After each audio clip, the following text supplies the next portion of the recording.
Hot day today, guys. 32 degrees Celsius, so whatever that is in Fahrenheit to everyone else outside of Australia. But welcome back to my channel, my video, new video. It's been some time, been a minute since I've actually made a video. So I just wanted to introduce myself again. My name is Matthew, and welcome to the channel. Where I try and fix as many V-dubs Golfs as much as possible. I like working on Mark 4s, Mark 5s, Mark 6s, and lately I haven't been able to make any new videos, and the reason for that is because I've actually moved to a different new location. So I moved out of my previous house, so we've got our own place now. Loving the place. But as you know, moving houses is a big task, and yeah, I wasn't going to do any, any sort of car work while moving, and kids, and all the rest of it. So took a break, took some time off. The project car that I had with Jad, a friend of mine, we ended up selling that because it was just, taking up too much of our time that we didn't have, and plus I was moving, so it's just very sad to see that go. But it actually got sold to another person that we know, so hopefully that's still on the road. But otherwise, yeah, look, what's been happening, the car, the Mark 4 is still running pretty sweet. Still got the old girl, the old beast. She gets a run in every day still.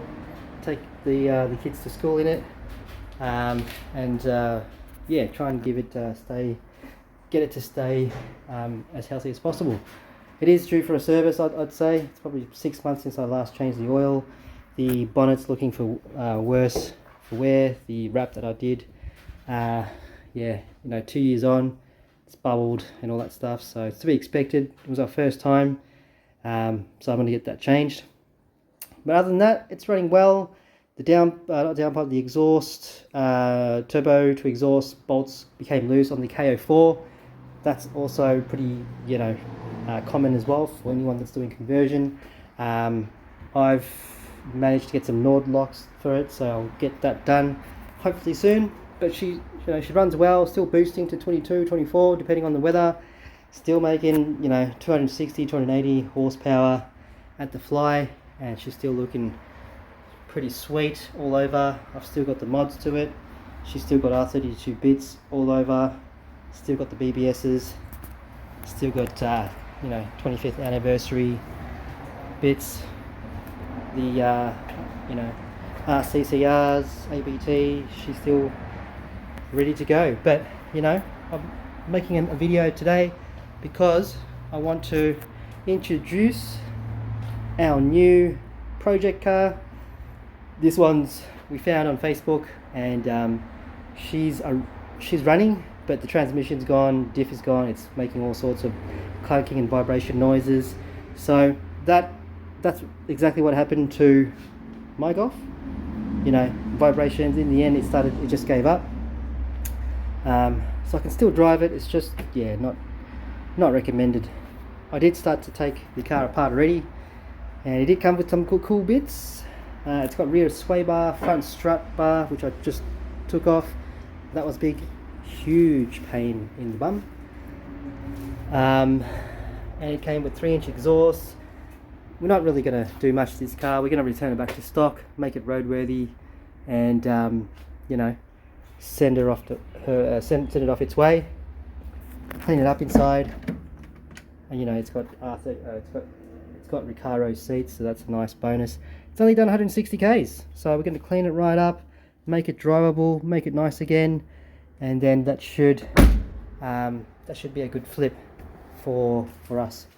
So not looking to do any mods on this one, even though I've got so many bits to go on if I wanted to, but it's just it's not the project for it. We're not ready to put those parts on. So I've got some bits and pieces in here. This is my new little parts shed there. Ignore that. That's my rags. But I've got headlights.